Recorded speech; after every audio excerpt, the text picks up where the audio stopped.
Patrice Talon, presidente do Benin, país pequeno, de cerca de 13 milhões de habitantes, ali no continente africano, está liderando um movimento global conhecido como pan-africanismo e tem o Brasil como uma das principais referências para a consolidação desse projeto, alegando que o Brasil também é visto por uma lente de um país africano pelos países colonizadores.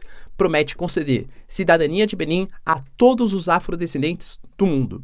Quais serão as consequências para o continente africano, para o Benin e principalmente para o Brasil?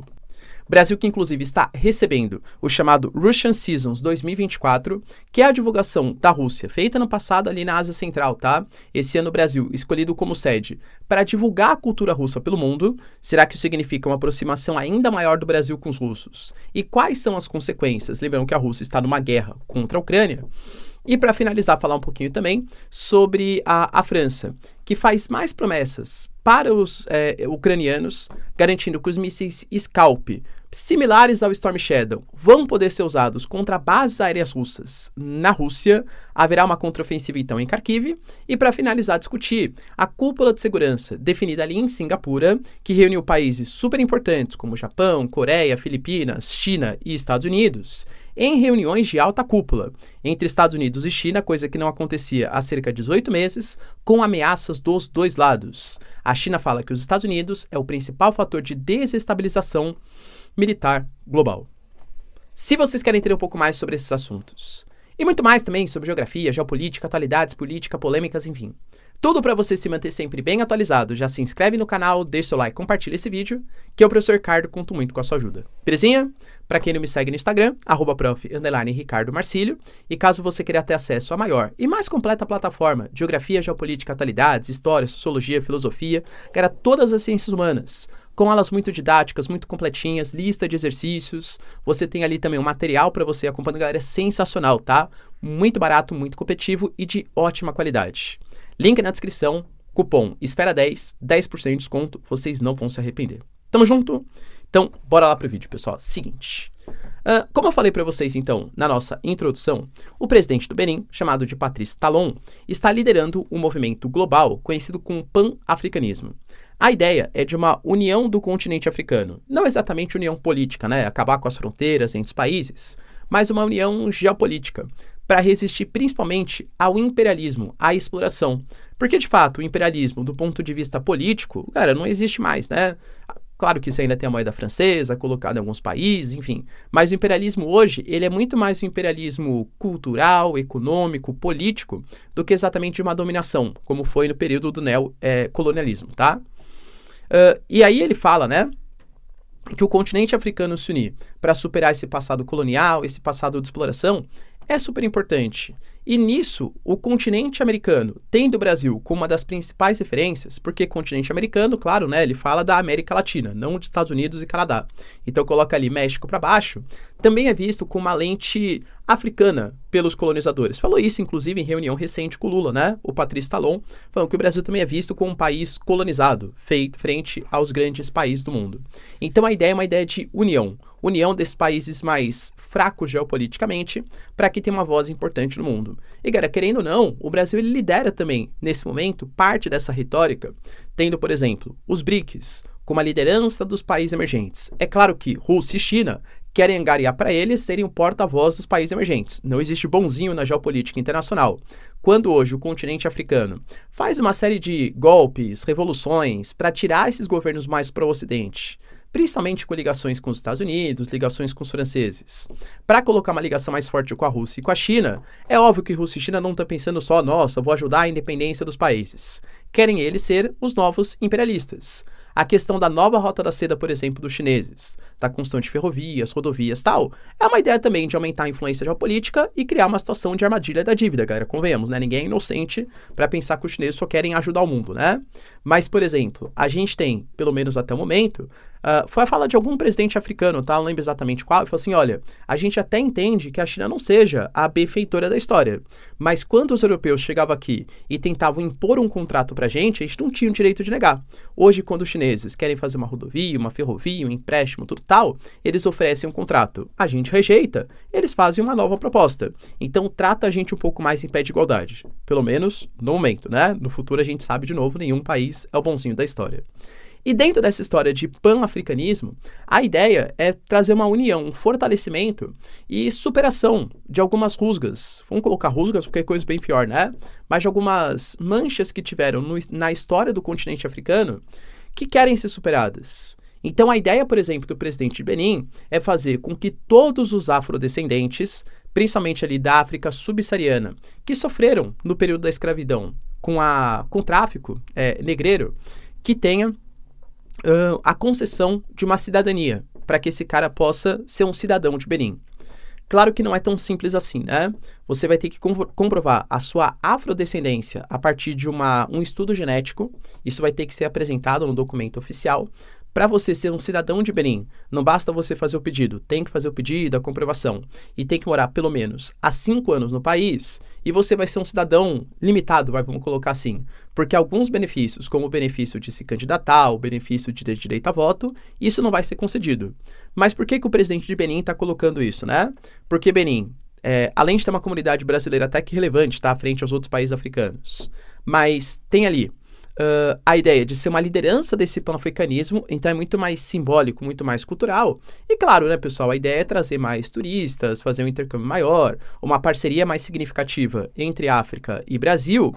E por que o Brasil está sendo visto como um líder? Porque a gente tem muitos afrodescendentes, passou também pelo processo, né, do tráfico negreiro, tudo tal. Portugal foi uma grande liderança no período colonial e o Brasil está sendo visto como uma referência. Aqui no Brasil tem uma dificuldade por quê? Quando adotou-se a Lei Áurea, ou seja, a libertação dos escravos, a gente tinha como ministro o Rui Barbosa, que ele obrigou a eliminação de todas as fontes, tá? Todos os dados ali. Então, de compra e venda, de registros, tudo isso foi eliminado. Então, é difícil você ter, eventualmente, uma comprovação, né? Outra coisa, por exemplo, para você conseguir a cidadania italiana. Pô, cara, é seu sobrenome, diz muito sobre você. Claro que pode ter tido alterações. Mas no caso do continente africano, do tráfico negreiro, cara, foi obrigado a mudança de nome, mudança de sobrenome. Então, é muito difícil você ter algum tipo de registro. Por isso que essa parte do DNA ela vai ser super relevante. Embora, de novo, possa apresentar falhas também, né? Todo sistema é falho. E aí, pessoal, você acha que é uma ideia interessante do presidente de Benin? Concessão de cidadania para todos os descendentes, afrodescendentes ali da África subsaariana? Deixa aí nos comentários. E você acha que o Brasil também deveria liderar esse movimento? Eu, particularmente, acho interessante. Outra questão, pessoal, bem relevante, está ligado à ideia do Brasil receber o chamado Russian Seasons 2024. Anualmente, a Rússia, ela faz com o intuito de promover a sua cultura, a sua sociedade, o intercâmbio cultural, como se fosse uma espécie de evento em que são divulgados elementos da cultura russa. E, galera, de verdade, é uma das culturas mais ricas do mundo. É difícil colocar um grau de importância, né? Mas vamos colocar que é uma dentre as mais ricas do mundo. Com uma série de escritores, uma série de pintores, o balé, a própria língua, né? Enfim. Então, uma série de eventos são realizados e dessa vez o Rio de Janeiro, ou seja, o Brasil, foi escolhido como referência. A Margareth Menezes, que é Margareth, falei com sotaque britânico, né? Margareth Menezes, tá? Que é a nossa ministra aí, pessoal, responsável pela questão cultural. Ela vai receber a Olga Lyubimova, que é a responsável também pela Rússia, lembrando, pessoal, que ela está sob sanções dos Estados Unidos e da União Europeia. Ela é, de fato, uma defensora do Putin, uma defensora da guerra, e está no cargo desde 2020, tá? Então, ela sofre sanções dos países ocidentais. Ela vai ser recebida pelo Brasil para iniciar esse processo. Então, vai ter evento de dança, evento de música, evento de leitura, tudo da cultura russa. Professor, pô, legal, né? Quanto mais cultura tiver, melhor. Eu, particularmente, tá? Acho isso mesmo.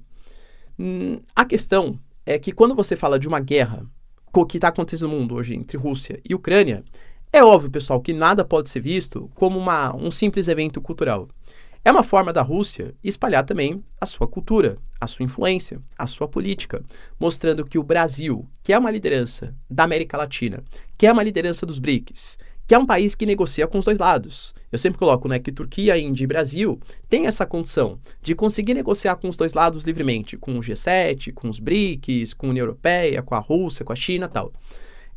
Recebendo um evento cultural da Rússia em meio à guerra, sendo que o Zelensky falou na semana passada, por exemplo, que não entende por que o Brasil está se aliando com o agressor, pô, é óbvio que isso aí chama atenção.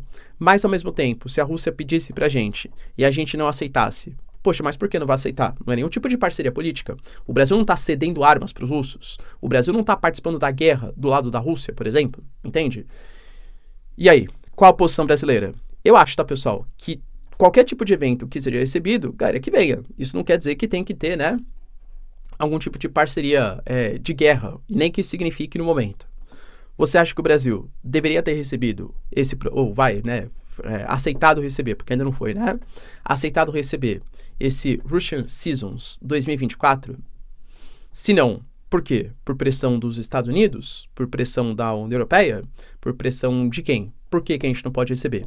Lembrando que, claro, né? Do mesmo jeito que, sei lá, o Zelensky, a Ucrânia, fosse divulgar, vamos divulgar a cultura ucraniana no Brasil. Pô, perfeito, cara, vamos divulgar a cultura, né?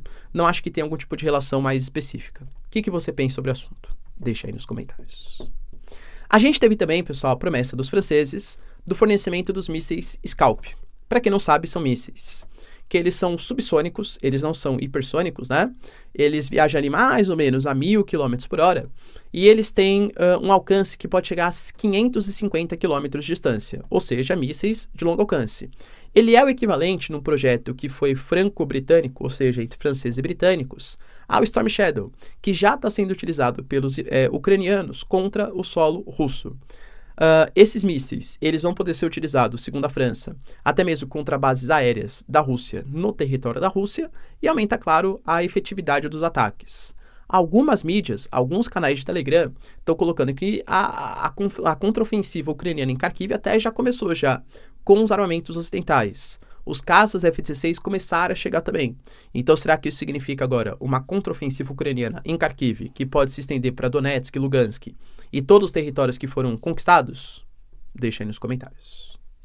E para finalizar, pessoal, a gente teve talvez o elemento mais importante desse final de semana, que foi uma cúpula. Uma cúpula que aconteceu entre ministros da segurança ali em Singapura para discutir a segurança da região do Índico-Pacífico, da região da Ásia, da região também da América. Por que eu falo que ela foi super relevante? Porque ela contou com a presença de Estados Unidos, com a presença de Taiwan, com a presença de Filipinas, com a presença de Japão, de Coreia do Sul, da China, inclusive. Até o Zelensky, galera, foi lá participar, tá? Não tem muita relação, claro, mas foi fazer o pedido de ajuda, né? Pô, continue me financiando e tal. Ele apareceu meio que de surpresa lá na reunião. A gente teve conversas que foram feitas em alto nível entre China e Estados Unidos, conversas que duraram mais de 1 hora entre Lloyd e Austin e seu equivalente da defesa, né, que é o Dong Jun, ali da China. E inicialmente foi falado, tá, pelos dois lados, olha, foram conversas muito produtivas, fazia cerca de 18 meses que a gente não conversava em alto nível, então China e Estados Unidos agora estão comprometidos com tentar voltar até algum tipo de negociação. Só que, claro, uma coisa é o discurso, outra coisa é a prática. Porque, vamos lá, a questão em Taiwan. Essa reunião acabou de acontecer, sendo que a gente teve, na semana passada, um exercício militar de enormes proporções em que a China cercou Taiwan, que é uma grande aliada dos Estados Unidos, por conta da eleição do Lai Ching-te, que é um cara que se elegeu por Taiwan, sendo definido como um separatista pelos chineses. Ou seja, a retórica de uma possível incursão contra Taiwan foi levantada. E aí? Quer dizer que foi resolvido, nessa conversa de 1 hora, entre Lloyd e Austin e Dong Jun, a questão entre Taiwan, quem vai apoiar? Vamos pegar, por exemplo, a questão do Mar da China Meridional. O Mar da China Meridional é uma região gigantesca e que a China alega que é todo pertencente a ela, enquanto Filipinas, Brunei, Vietnã, Indonésia, outros países alegam que tem direito à sua zona econômica exclusiva. A gente sabe que o principal embate está entre Filipinas e China, sendo que, por exemplo, as Filipinas utilizam aquele mar para fazer pesca, exploração de combustíveis fósseis. Ali é uma região que você tem 1/5 da pesca do mundo, enormes reservas de combustíveis fósseis e quase 1/3 de todo o comércio internacional. E aí, foi resolvido? Estados Unidos e Filipinas têm um pacto de defesa. Existem bases americanas estabelecidas nas Filipinas. Existe a promessa de defesa, por exemplo, de um pacto militar que, se as Filipinas pedirem, se elas forem agredidas pelos chineses, os Estados Unidos vai ser convocado para atacar a China. E a China constantemente não dispara, mas manda, por exemplo, jatos d'água, e não é jatinho mangueirinha entreaberta, tá? É um baita jato d'água gigantesco, cara, que destrói as embarcações filipinas de pesca. E aí, isso foi resolvido? Os Estados Unidos, por exemplo, têm a Aliança AUKUS. com a mediação ali de Austrália, de Reino Unido, com um claro intuito de vistoriar as atividades chinesas no mar da China Meridional. Os americanos têm a Aliança Quad, que também tem o intuito de vistoriar as atividades chinesas. Tudo isso foi resolvido num papo de 50 minutos? É claro que não. Então, depois que a reunião entre os dois acabou, claro que é importante para retomar as negociações, a China deixou bem claro, olha, os Estados Unidos são o maior desafio à estabilidade da região. Os Estados Unidos têm a ideia de expandir e fazer uma OTAN asiática, que é uma coisa que a China não vai aceitar. A gente quer manter a nossa soberania. Em compensação, Lloyd Austin tirou foto, por exemplo, com Coreia do Sul, com o Japão, mostrando ali uma parceria estratégica, falando que é uma nova era para a segurança militar da Ásia. Os Estados Unidos quer reforçar e garantir, falou, olha, a gente não vai deixar ninguém acabar com a soberania do mar da China Meridional, sem chamar desse nome, né? Mas colocando ali ao mar das Filipinas, ao mar a gente vai defender. A ideia, os Estados Unidos têm ligações estratégicas com Papua Nova Guiné, com as Filipinas, e é uma região, galera, pasmem, tá? Que é uma das regiões mais importantes do mundo. A gente discute pouco porque parecem países sem relevância. Estamos falando dos antigos tigres asiáticos, novos tigres asiáticos, Taiwan. São regiões muito relevantes, tá? Então, por mais que a gente tenha algumas conversas em andamento, eu diria que assim, não muita coisa foi resolvida. E a China fala, os Estados Unidos são o principal fator de desestabilização da paz regional. Beleza, pessoal? Deu para entender os principais acontecimentos? Se vocês curtiram o vídeo, então, ó, já deixa o like, se inscreve no canal. Tamo junto, beijos, abraços e tchau, tchau.